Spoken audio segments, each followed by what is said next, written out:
What happens when a Colts fan, an Eagles fan, and a Commanders fan walk into a live stream to talk about Carson Wentz? Well, you're about to find out. Hit like and subscribe. Let us know what you think about Carson Wentz over there in Washington. But yeah, I'm excited to get into this, and we're going to start out with the Carson Wentz trade that happened tonight. We're going to start out with a bang because we have a Washington fan in here, right? We have an Eagles fan. We have an Indy fan. Welcome in, by the way. Potentially former Indy fan. We're one Jimmy Garoppolo trade away from being a former Indy fan. I mean, because they traded away Wentz, they done good, kiddo. They done good. I like the. Well, I imagine we're going to talk about it, so maybe I should save my thoughts. Kick it off. Okay, so here's my thoughts on it. Like last year, I thought that they overpaid for Wentz, but I was still hopeful that he could turn it around. I thought that was definitely possible. I mean, until the last few games, like he was totally fine. Unless your expectations would be that he was going to revert back to 2017, the first 80% of the season, I think he was right in line with like 2018-19 Wentz. Certainly a lot better than 2020 Wentz. And then he collapsed in the last couple of games. And it seemed like there was always some discord between him and Jim Irsay. And then, it became clear over the course of the offseason that they were going to go in a different direction. So I guess I'm sort of two minds. Like, I'm happy about it in the sense that they basically told everyone, hey, we're cutting this guy. We hate him. We don't want him anywhere near us. And then they still got a team to give them like legitimate return. They moved up in the second round this year. They got a third round pick for sure this year. And then they have a pick next year that'll either be a third or a second. So worst case, 2/3 and a move up, potentially a third, a second and a move up. And they got off all 28 million of that contract. Like that's pretty remarkable. The concern for me is what they do next. Like, what I hope is that they just say, okay, we clearly made a mistake. We paid way too much for a replacement level quarterback. And so now we recoup some of the assets. We're going to get some other replacement level quarterback. And then we're going to make the rest of the roster as good as we can until we have a chance to hit on a franchise guy. My fear, like actual fear, like I'm not sure I'll be able to sleep at night fear, is that they say, all right, now we got all these picks. We're going to send like 2 seconds and 2/3 for Jimmy Garoppolo or something ridiculously stupid. Like we can have the argument of like, who's better, Wentz or Garoppolo? Like, I think that Wentz is better. If you think Garoppolo is better, that's fine. I don't really care. They're both mediocre. And trading like legit assets after mediocre quarterbacks is so infuriating. So we'll see. My hope is that they sign a stopgap quarterback like Trubisky or Mariota, and then they draft somebody in the back end of the first with a trade up, or maybe with their pick in the second. And then otherwise, if they're going to do a real trade, maybe they make it like a really legitimate trade for Kirk Cousins. I could kind of sort of talk myself into that. But I'll be keeping one eye open until I find out that we don't trade for Jimmy, which seems to be happening, and it's terrifying. What about maybe a player like Derek Carr? I mean, Derek Carr is interesting. He's a safe play. I mean, you're going to have to give up. You hate Kirk Cousins. Oh, no, I think Kirk is like substantially better than Carr. Like not even in the same tier. Little known fact, I was on mute. Carr would cost a lot more. So would Cousins, because they're both much better quarterbacks than. Yeah, like I think that's like a first plus a second or something like that for either. And I don't want to pay that for either, but I'd rather pay it for Cousins if I had to pay it for one. Yeah, and I was going to say the difference is there if you add one of those two, and I'm assuming you're going to get a wide receiver in free agency so there's a legitimate wide receiver one on that team. I think they might trade for Lockett, which would be nice. That'd be fine too. You get Cousins with an offense with Pittman, Lockett, and JT, and a legitimate defense. And we already know that offensive line is stellar. And T.Y. Hilton's not gone either. T.Y. Hilton's still there. Okay, that's a team that could contend for a Super Bowl. Should contend for a Super Bowl. Yep. Now you plop Jimmy G in there, and you got a team that's it's a little different. I can't do it, man. I can't watch Jimmy G. I can't. So my issue here was like the Colts, I feel like still had a decent quarterback, and I know there's turmoil behind the scenes that we didn't see, right? Because real quick, I don't know if anyone read the Athletic article, but I did. Oh, I sure did. Because I was like at work today. I was like, sorry guys, I'm not gonna get a lot of file work done. I'm reading the Athletic. I love T, and just Carson Wentz. It must be just one of the biggest douchebags in the history of football. And you can get away with it when you're elite, like Aaron Rodgers. Like, I'm sure Aaron Rodgers, like on the scale of assholeness, is far above Wentz, but he's also ability-wise far above him, so he gets away with more. Like, Wentz needs to dial that back. Like, Wentz needs to be a nicer human being so people don't hate him because he's not that good of a quarterback. The Athletic article was stinging. Like, it was basically just, Wentz kind of sort of played fine, but they really hated him. They're like, look at his stats. They weren't too bad. You know, he threw a lot of interceptions in the second half of games. But basically, there were people that would prefer having cancer than being on a team with Carson Wentz. It was a tough article. Like, it was just, everything was like, and then I read the next article from the Indy Star, which was talking about why they think Jimmy G is the answer. And I almost blew my brains out. But basically, the entire article was just like, Jimmy G and Wentz are both quite average, but one of them is a total D-bag dick, and the other one smiles a lot and we like him. And I think that could be the difference. It really could. I mean, when your team actually wants to play for you, right? Like, I think that does make a huge difference. But, I mean, with Carson Wentz, they still had a guy who, didn't have a terrible season like Jacob brought up. He played well for about 80% of it. He had, 27 total touchdowns, 7 interceptions. Yeah, I mean, was it 8 or 7? I think it was 7. It might have been 7. All right, 7. Yeah, I mean, either way, they still had his QBR was negative 105 against Jacksonville. No, his QBR was actually 4.3 against Jacksonville. Same difference. I still don't know where the Colts could go that would benefit this team this year, because they would have to give up a major asset in order to acquire Kirk Cousins if they decide to go that route. Meanwhile, they don't have a high enough draft pick in order to get a quarterback in the draft that they could rely on. But, I mean, the way that the coaches were sounding, the way the front office was sounding, was they want a quarterback that they can rely on for the next 10 to 12 years. And they were like, hey, Carson Wentz was not that guy. We need a guy that we can get. Well, that's not going to be a guy that they find in free agency. That's not going to be a guy that they find, in the late second round, or I should say now mid-second round of the draft. Right. And it's not a guy that you can really trade for, because you'd have to give up multiple assets that you don't have in order to get there. I think the best way that you do that is you got 2/3 at minimum, and maybe even a little bit better than that. You get 2/3 minimum for Wentz. You use those 2/3. You pair them with the second, and you trade into the back end of the first, and you draft yourself a quarterback. And then basically, at that point, all you really did was you use the second round pick that you already had, plus the return you got for Wentz, to go get a quarterback in the first round that you do believe in, if they believe in a guy. But to me, I think that's what those thirds can be used for. And then you get a stopgap. So say you sign like Winston or Trubisky or Mariota, someone like that. And then, I don't know who they like necessarily, but if they like a Matt Corral or they like a Desmond Ridder, like I think those guys are going to be available probably like at some point in the pick 20 to 32 range. And I think you can get into that range with, maybe even a little bit higher if you offer pick 42 plus 2/3. I mean, they now have 5/3 this year and next year. So that would be huge, I think. Look, you can build up, like you're saying, you can build up the rest of your roster. There's a few different ways to approach it. We've seen a couple different ways to skin a cat over the last couple years with getting an elite franchise quarterback. You can fall into it ass backwards. Like, Patrick Mahomes falling to you for reasons unknown while teams are trading up to get Mitchell Trubisky. You could end up trading for Matt Stafford because you don't believe in making first round draft picks or the salary cap.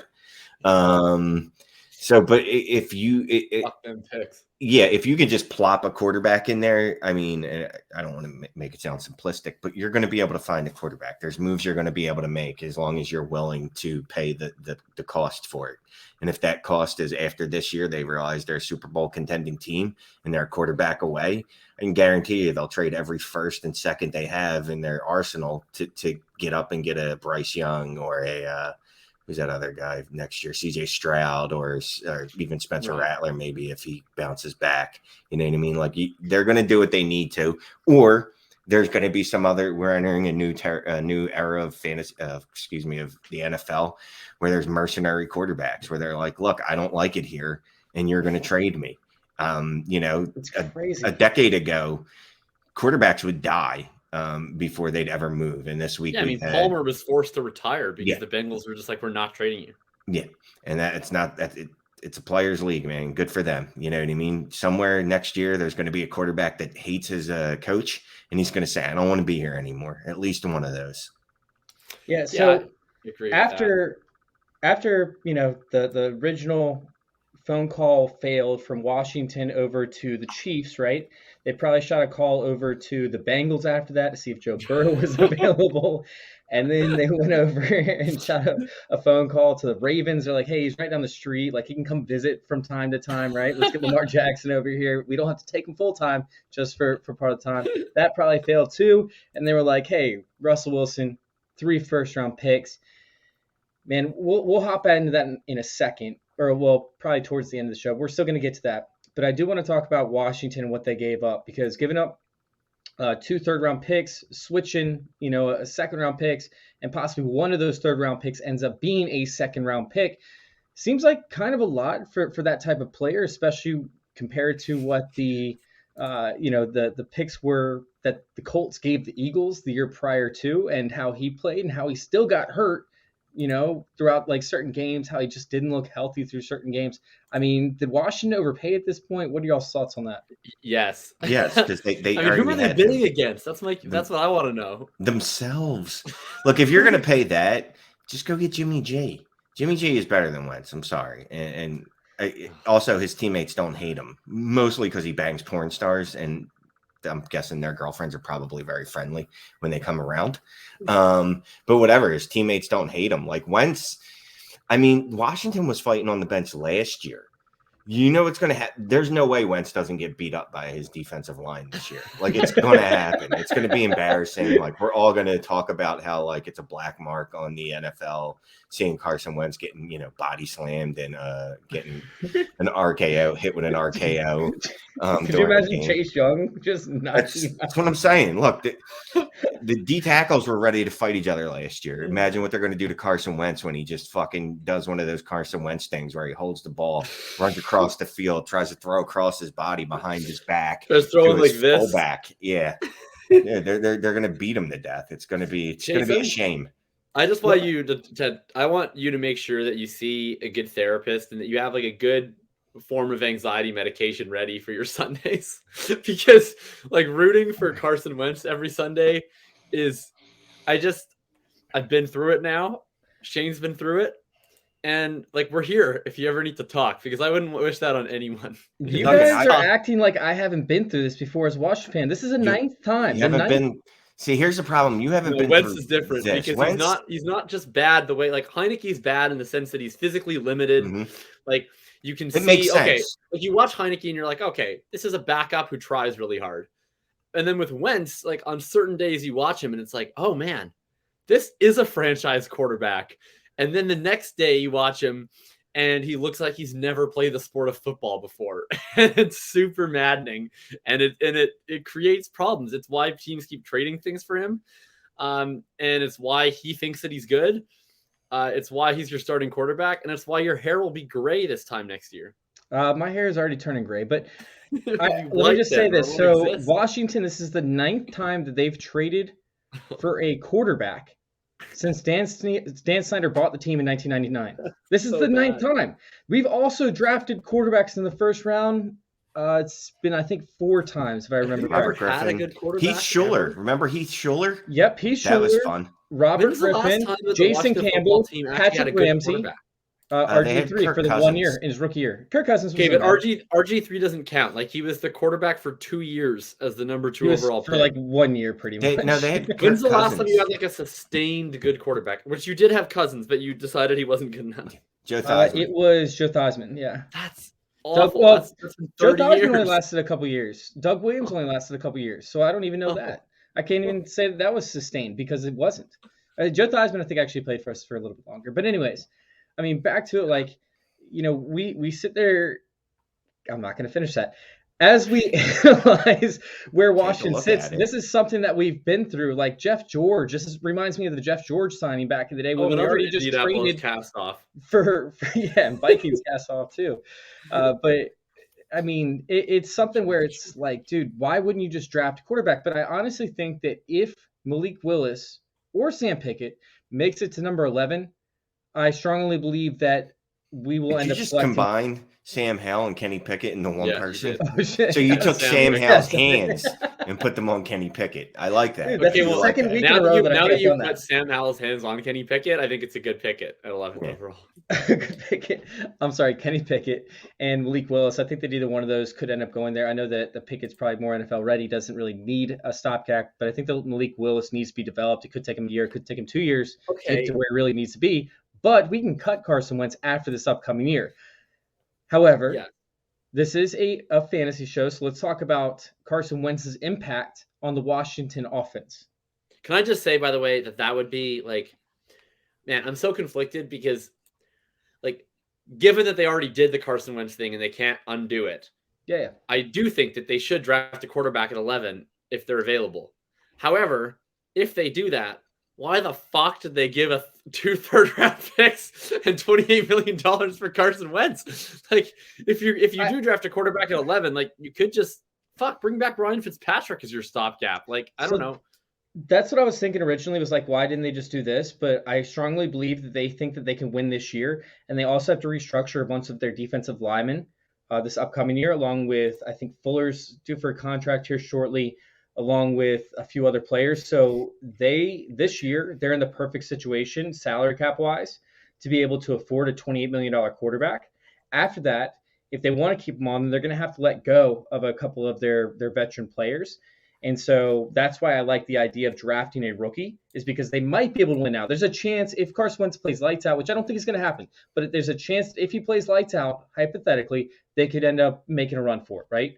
However, if it ends up being, a complete shit show over there and Carson Wentz plays like ass, then what we're going to end up seeing is, Malik Willis take over, and they're just going to cut Carson Wentz with zero, cap ramifications. As long as he gets 75% of the snaps, I'm happy. So let's go ahead. Second round pick. I remember rooting for that last year. That was fun. Let's go ahead and hit up this question. So Carson Wentz coming in, he throws a pretty deep ball. Like he can hit his receivers. We saw Pittman take a jump when they weren't running it 45 times a game over there. Is Terry McLaurin? Yes. Is Terry McLaurin going to see an uptick in production, possibly repeat 2020, or do even better moving forward with Carson Wentz at quarterback compared to Taylor Heinicke, who was absolutely brutal? Yes, I think he'll see an uptick in production because he's a very good football player and he was a wide receiver 3 last year. So I expect him to be better than that. And I do think that Carson Wentz is better than Taylor Heinicke. But I think that no matter what they were going to do, they were going to have a better quarterback than Taylor Heinicke this year. So compared to like all the other alternatives, which would have been possibly landing Russell Wilson, possibly landing Deshaun Watson,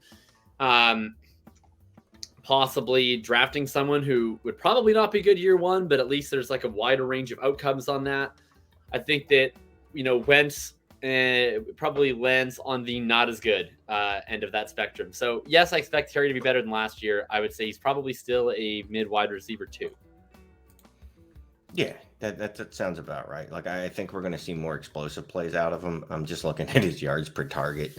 I'm just dwindling. Like, he's pretty much turning into a dump off running back.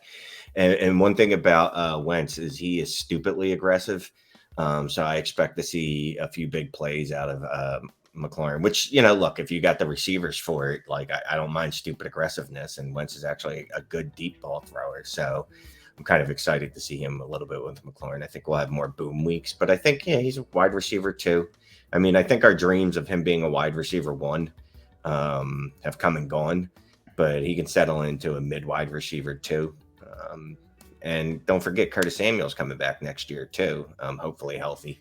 So that should be fun. A lot of the Washington fan base is actually rooting for Chris Olave to go there, which I hope is not the case personally. But I mean, I've never seen a quarterback try and get their running backs' heads cut off outside of maybe Jared Goff, quite like Taylor Heinicke did with freaking Terry McLaurin, man. It was incredible, the passes that he would set him up with. So at least for Terry McLaurin's health purposes, Carson Wentz is an upgrade. So I like Terry McLaurin a little bit more for 2022. Unfortunate for the running backs. Like Carson Wentz is fundamentally incapable of checking the ball down. I don't understand why. I don't understand. I know that it shouldn't be hard to throw a 5-yard pass. He can't. But Wentz doesn't have that ability. Like, it's just bizarre. He has one gear. Like, he has a car with one gear. It's park and it's drive. And he only knows how to throw, like, the ball at 98-mile-an-hour four-seam fastball. And, like, I experienced this with Miles Sanders, and then I experienced it with Jonathan Taylor, and it's like you just see the running back leaking out of the backfield, and he just, like, whips it the fuck at their head. And it's like, what are you doing? And yeah, Gibson and McKissick have that to look forward to. If McKissick Gotta show off my strength, bro. Free agency is approaching, and there are plenty of questions as to where some of these studs land. Allen Robinson is one of those studs, and he could have a major impact for fantasy moving forward. Listen, don't sleep on Allen Robinson, but also don't get too much ahead of yourself. Check out this video, see what the crew has to say about Allen Robinson moving forward. And like I said before, don't forget to hit like and subscribe so you don't miss out on more content.